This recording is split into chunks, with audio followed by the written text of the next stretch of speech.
নিযুক্ত সরকারের প্রদত্ত মনোরে আগরতলা বাংলাদেশ দূতাবাস অফিসে হামলার প্রতিবাদে আজকের এই বিক্ষোভ তুলে সমাবেশে আমাদের মাঝে উপস্থিত হয়েছেন ক্লাবের নির্দেশের সংগ্রামী রায়বাড়ি প্রথম জনতা সেখানে হাজার ধরনের আমাদের ইতিহাসের উপস্থিত হয়েছেন সংগ্রামী যুদ্ধ মহাসচিব ডাক্তার মুস্তাফিজুর রহমান ফয়সাল, উপস্থিত হয়েছেন সংগ্রামী যুদ্ধ মহাসচিব অধ্যাপক আব্দুল জলিল, উপস্থিত হয়েছেন কেন্দ্রীয় প্রশিক্ষণ সম্পাদক বিশিষ্ট শিক্ষাবিদ কাজী নাজুল, উপস্থিত আছেন যুব মজলিসের সাংগঠনিক কেন্দ্রীয় সভাপতি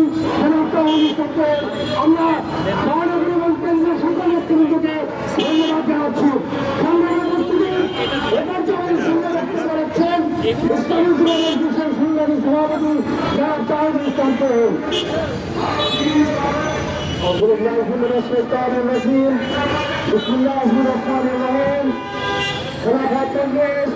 ঢাকা মহানগর দক্ষিণ কর্তৃক আয়োজিত ভারতের আগরতলায় বাংলাদেশ হাই কমিশনে হামলার প্রতিবাদে আয়োজিত আজকের এই বিক্ষোভ মিছিল পূর্ব সমাবেশে সংগ্রামী সভাপতি উপস্থিত রয়েছেন। আজকের এই সমাবেশে সংগ্রামী প্রধান অতিথি খেলাফত মজলিসের সংগ্রামী নায়েবে জনাব শামসুল হাদিস মাওলানা মোতামিম কাসেমী সহ খেলাফত মজলিসের কেন্দ্রীয় নেতৃবৃন্দ সমবেত সংগ্রামী ভাইরা, আসসালামু আলাইকুম ওয়া রাহমাতুল্লাহ।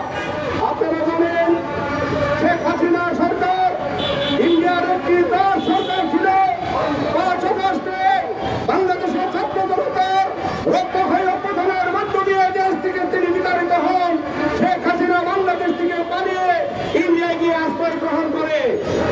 শেখ হাসিনা বাংলাদেশ থেকে এই দেশের পতন হওয়ার পর থেকে ইন্ডিয়া সরকারের মাথা খারাপ হয়ে গেছে।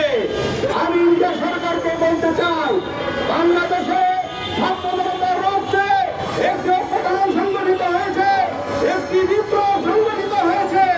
আপনাদের যতই কষ্ট লাগে এই বিপ্লবী অভ্যুত্থানকে মেনে নিতে হবে। আপনারা যতই এদিক আপনারা উৎখাত করার চেষ্টা করেন, বাংলাদেশের বিরুদ্ধে ষড়যন্ত্র করার চেষ্টা করেন, যতই হাই কমিশনে হামলা করার চেষ্টা করেন, বাংলাদেশের ছাত্র জনতা কোনো ভয় পায় না। বাংলাদেশের ছাত্র জনতাকে দেখেছে কিভাবে তারা শেখ হাসিনার সেই সময়ে সশস্ত্র পুলিশ বাহিনীর বুলেটকে মোকাবেলা করে, বিডিআরের বুলেটকে মোকাবেলা করে, আর্মি সন্ত্রাসের বুলেটকে মোকাবেলা করে বুক চিতিয়ে দাঁড়িয়েছিল রাস্তা। শেখ হাসিনা পালিয়ে যেতে বাধ্য হয়েছে। কাজেই আপনি বাংলাদেশ নিয়ে ষড়যন্ত্র করবেন না। বাংলাদেশের সংখ্যালঘু হিন্দু ভাইরা অনেক নিরাপদে আছে, অতীতের চেয়ে বহু নিরাপদ তারা। আপনি ইন্ডিয়া আমাদের যে সমস্ত ভাই বোনেরা আছে, আপনি তাদেরকে যথাযথ নিরাপত্তার ব্যবস্থা করুন। বাংলাদেশে হিন্দুরা যথাযথ নিরাপদ থাকবে ইনশাআল্লাহ। আপনি কোন ধরনের ষড়যন্ত্র না করে এই সরকারের প্রতি আপনি শ্রদ্ধা এবং অনুগত্য প্রদর্শন করুন। আমরা বন্ধুত্বপূর্ণ সম্পর্ক চাই। যতই আপনি হুমকি দাম পেঁয়াজ দেবেন না, আরো দেবেন না, এই সমস্ত হুমকি দাম দিতে বাংলাদেশ ভয় পায় না। আপনারা গরু দেওয়া বন্ধ করেছিলেন, বাংলাদেশে গরুর খামারে বিপ্লব ঘটেছে। এখন বাংলাদেশ গরু পালনে স্বয়ংসম্পন্নতা লাভ করেছে। পেঁয়াজ দেওয়া বন্ধ করবেন, পেঁয়াজের স্বয়ংসম্পন্নতা লাভ করবে। কোনো কিছু আটকে বাংলাদেশকে দমাতে পারবেন ইনশাআল্লাহ। আমরা ঐক্যবদ্ধ থাকবো। ইন্ডিয়ার বিরুদ্ধে যে কোনো ষড়যন্ত্রের রাস্তাতে সামনে মোকাবেলা করবো ইনশাআল্লাহ। সবাইকে আমার জন্য বক্তব্য এখানে শেষ করছি। আমার